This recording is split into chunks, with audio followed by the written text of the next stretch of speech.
it's Jennifer Evans with Empowering Wellness Counseling Solutions, and we have a big week ahead.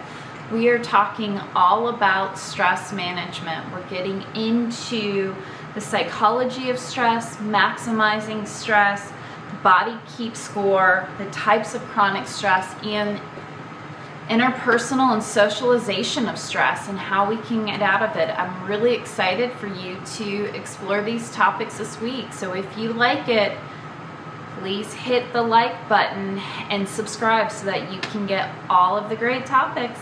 Thank you so much and enjoy. Hi, it's Jennifer Evans, and we are talking about maximizing and minimizing stress. So you can actually find the sweet spot of stress. Stress does not have to be what overwhelms you and feels like you cannot escape. It can be something that is just enough to push on us, to move us forward, and not to keep holding us back as we feel like it's just too hard, it's just too much. I don't want to do it. I'd rather hide and sit there on my phone and doom scroll. I'm just exhausted.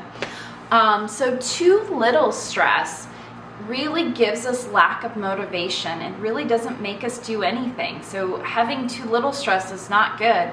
People who are living in their parents' basement, it's probably because you don't have enough stress in your life. You don't have enough motivation to do anything. So it's really easy to be able to hide away. And it gets into a pattern because when you are hiding away, what are we doing? We're avoiding, we're escaping. So we have distressing thoughts or feelings that we're not sure what they are yet, because truly nothing distressing comes up because we don't put ourselves out there, but we are avoiding. So we may not be here. Sometimes we start with our trauma and feeling like we have lack of capacity or low sense of self or value, and that gives us distressing feelings. Sometimes we're in just avoidance, and so avoidance will build distressing feelings because we're in a very comfortable place. We haven't done enough to challenge ourselves to say, I've got this. So we get a quick dopamine pull. We find the comfort. Comfort is something that is holding us back. We are increasing and actually building our anxiety. We're not doing anything to challenge ourselves. So we're building anxiety. We're building a low sense of motivation to do something, a low sense of value and a sense of self, implicit devaluing, and lack of capacity. We don't feel like we can get out of it. That will be our distressing feelings, and the what ifs and the fear of success and fear of failure is looming around the corner. So too little of stress, no bueno. We don't want that. We don't want that. That does not serve us. That does not make us active contributors in society. It doesn't make us feel good. It does not make us feel good. Too much stress, hair starts falling out, you start biting your nails, you get really dry skin. There's a lot that happens when there's too much stress, and it will lead to burnout. It will get to a point where there's nothing left to give. There's really a lot. Nothing left to give is truly compassion fatigue. For us compassion fatiguers out there, I do therapy and education for first responders and therapists who have actual secondary traumatization or compassion fatigue. Burnout is kind of, I need something new. So it's not truly nothing to give, but it really does feel completely overwhelming. And we're starting to take on symptoms of PTSD when we are burned out. Remember, MRI studies show that chronic stress and PTSD actually look the same on those MRI studies. So what is the optimal stress? If we're looking at this spectrum, what is optimal? What do we want to see with optimal? Optimal stress is the sweet spot where we have just enough stress coming in, but we're not holding on and we're not compounding stress. We're just allowing the stress to move us and keep us moving. So we have kind of our goals on the horizon. We're pushing ourselves on those goals, but we're also just kind of chugging along. So if you look at trainers, like people who are training for a marathon, they don't ever really run that. I don't even drive 23 miles. I think it's 23 miles or it's 30 something miles. Oh yeah, it's like 26, right? So 13.1 and then 26.2 miles. It's a lot. It's not my game, but they don't usually run the 26 miles to prepare for that marathon, right? They're doing small sets to know and to build what it is to do a long truck. They may do 10 miles, they may do 15 miles, they may go and push one day and do 20 miles, but typically what they're doing is they're doing small steps, you know, like 5 miles a day versus doing 23 miles every single day to prepare for that one race. And so that's what we're doing, is we're kind of finding this consistency where we are doing things on, like we're finding dedication. And so we just have things that we are just moving and doing, and that is a stress because we are moving and doing, but it's predictable. So it's not stress, it's just like, it's our metronome, right? Many people get on these pendulums, and what we're trying to do is find that metronome. In the very beginning, I talked about the metronome and the pendulum, so scroll really far back. But that's what it is. Like, good stress is just maintaining this pace of consistently involving ourselves in something that is moving towards our goal, and then doing one big push like a week, or one big push a month, one big push a quarter. It's up to you, and it's all your rate of perceived effort. So you have to figure out what works for you. But what we're trying to do is find, you know, that sweet spot, which is just consistency, it's predictability, it's dedication, and then it's small pushes that help us to build endurance. And how we build that sweet spot, right? Let's talk about that. We build it through understanding what our triggers and our responses are. What gets us too high, you know? Well, that's a trigger, right? That makes me really anxious, so I'm not ready for that, right? Public speaking, #1 fear out there, right? So you're probably not gonna say, oh, I'm just gonna go out, okay, I have to be consistent, so I'm gonna say hi to somebody every single day, and then like once a week I'm gonna do something that will require me to be like in front of a live audience for you know, over 100 people. No, that's terrifying for people who have that fear. And instead, if you need to have public speaking as a part of your success and it terrifies you, then that is too triggering. It's going to get you really, really amped up, and it's going to be really hard for you to overcome that. So instead, you want to find what your stressors are, what are your triggers, what are your responses to those. How can you keep it all in those shades of gray? I always say, like, people who take SSRIs, how I explain it, you know, they'll say, oh man, well, I hate the fact that I'm like crying, and I hate the fact that I'm like really, really low, but now I feel like I'm kind of numb and I don't really have the happiness. And SSRIs will do that, right? It's kind of this cupping sensation. The highs aren't as high, but the lows aren't as low, and so we accept this cupped effect that is happening with us. And that's what we're trying to find with our stress, is this cupped effect, that we're not too high in our stress, we're not too low in our stress. We're just trying to find where we are pushing ourselves, so we're a little uncomfortable. We're kind of uncomfortable, but it's like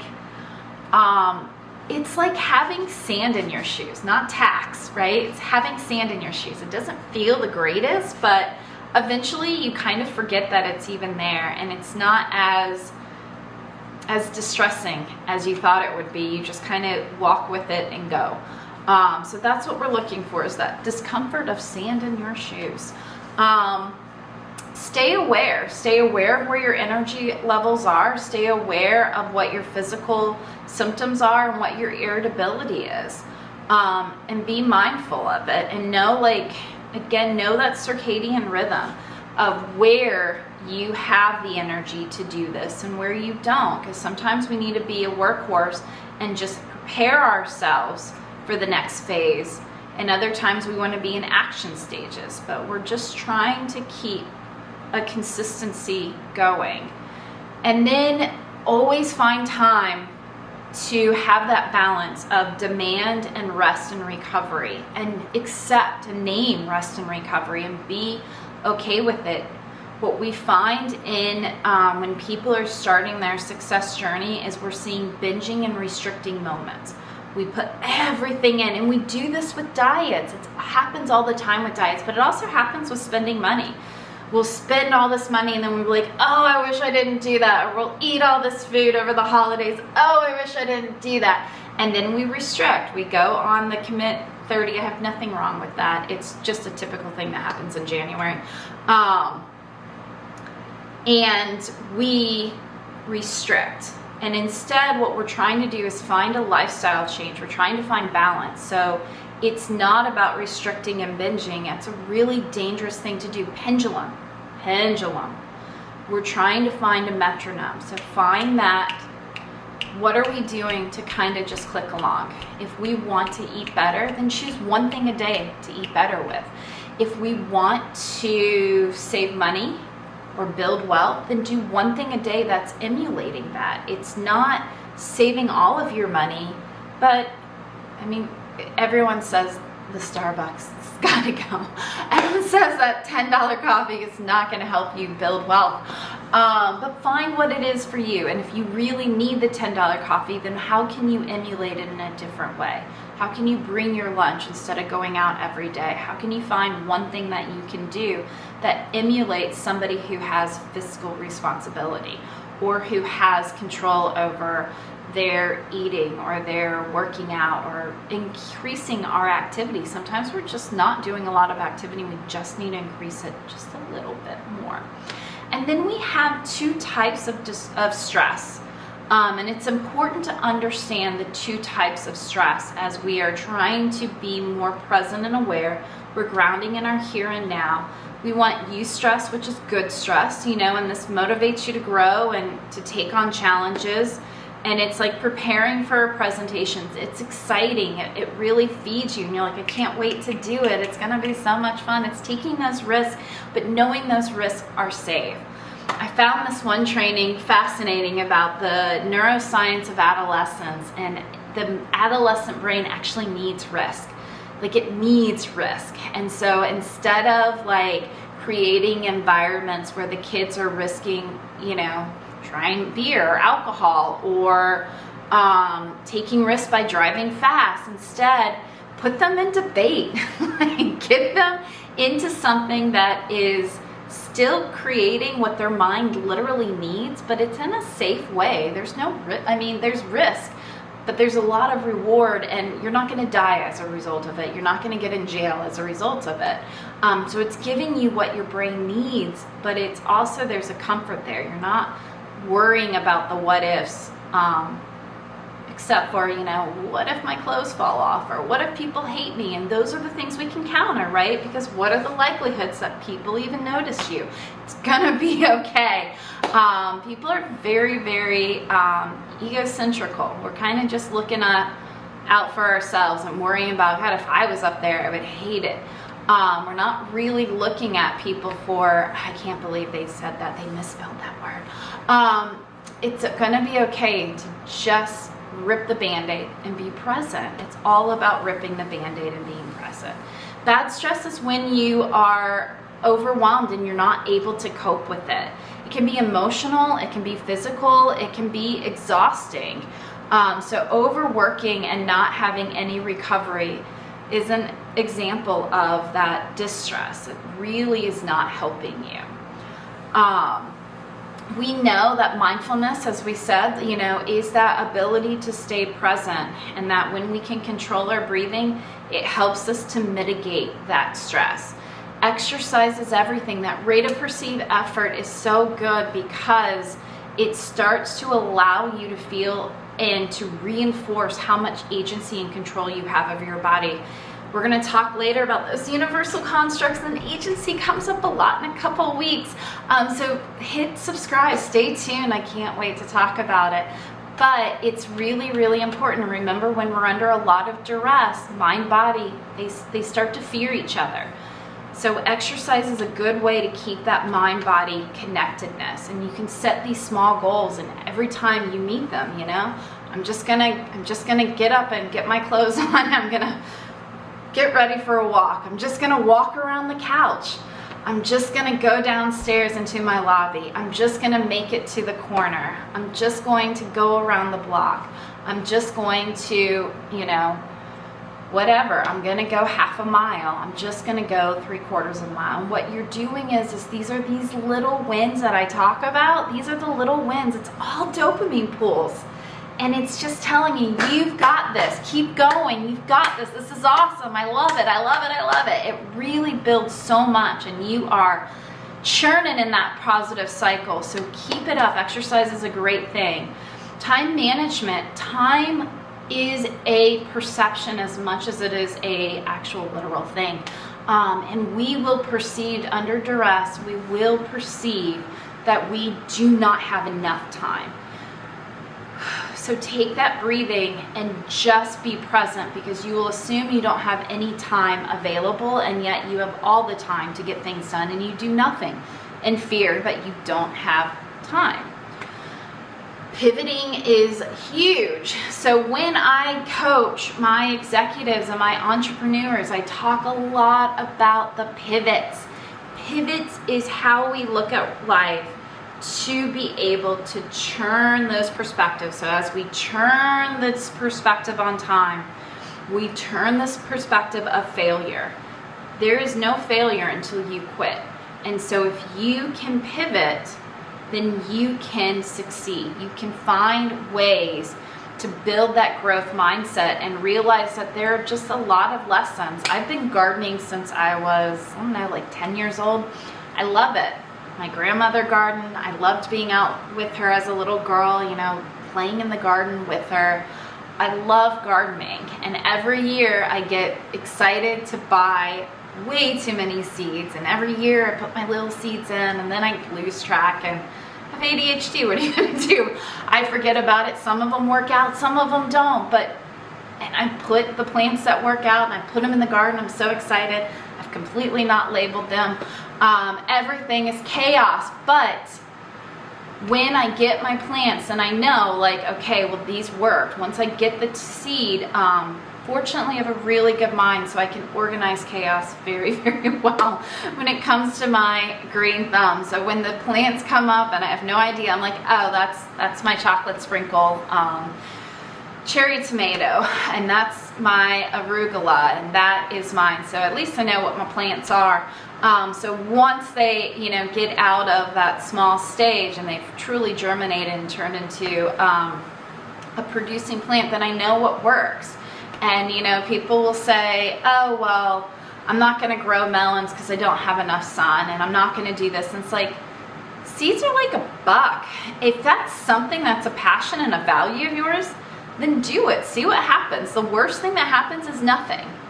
And then you know that didn't. But what if one seed germinated and one plant produced one cantaloupe? We live at 3,500 feet elevation in the mountains. So I love it. In the summertime, it's not getting over 75 degrees. And I planted melons where I know I have the most sun. It's a nice little strip, and the sun comes up over the mountains at about 6 a.m. And then about noon, about 3 o'clock, it's over on the other side of the mountain. And so it's a decent amount. It's not enough for melons, but I put them out there, and I got this tiny, it's the cutest cantaloupe you've ever seen. It literally is this big. It fit in the palm of my hand. And it was the sweetest cantaloupe I've ever had. But you know what? I took those seeds, and I have that plant every year. And what's happening is those seeds are saying that they are strong enough to be able to withstand not having a lot of sun and not having a ton of heat. And so all I'm doing is trying to get one fruit. I'm not trying to get all the fruits. I'm not supplying. I'm not trying to sell cantaloupe. I don't need that much cantaloupe. I don't need a ton. I need one. And so when you are shifting your brain to say, I just want one, because those seeds in that one, I want those seeds more than I want anything else. And it was the most delicious cantaloupe I've ever had. But shifting to a growth mindset, I just want one. I'm not doing this so I can feed everybody. I'm doing it to feed one. Really get into biblical stuff there on, the bread that fed 1,000 or 10,000. you really don't know what you're capable of, especially when you believe in a higher power. And the mindset, life is like 90% mindset and like 10% skill. So it's all about our perspective, and the more that we harness that perspective, the more that we are able to maximize on our stress management. And leveraging a little bit of performance psychology, go on my blog. I've got some great things for performance psychology to help us get through high stress moments, especially when it comes to the bad brain. A couple weeks ago we did, and some grief. It's in there, but find your emotional agility. I have a spectrum of emotional regulation that I built. So go check it out on my blog. The link is in the video description. Find out where you are on your emotional regulation. Are you suppressing? Are you overly engaged? How do you want to find emotional mastery? What is one thing that you can do to go towards the center? And that's what we're constantly looking at, is what is one thing to get us to our ideal. We're not trying to be perfect, because perfection doesn't work. We're just trying to find agility, is to find flexibility and calm to get us to that place of mastery. So when we know what that looks like and we know where we're at, all we have to do is take one step forward. Next week is gratitude and suffering, I do believe, and we talk about that. We have a gratitude spectrum. Spectrums are a good thing because it allows you to understand that life is more than dichotomies, and it allows you to find one thing that you have agency over to move where you want to be on that spectrum. And we do have also in the link, we have a stress management spectrum. So take a look at that and really prioritize yourself in your recovery on this journey. It's not all about what we do. Remember, recovery is a part of life, and we are all on the recovery spectrum. We could be relapsing, we could be healing, but we are all in recovery. So own that, accept that, and find a maximized way to understand stress. I'm Jennifer Evans. If you like this, please share it with somebody else. Hit that like button, a little thumbs up, and subscribe. We've got a lot of great things that we're going to talk about this week. Thank you so much.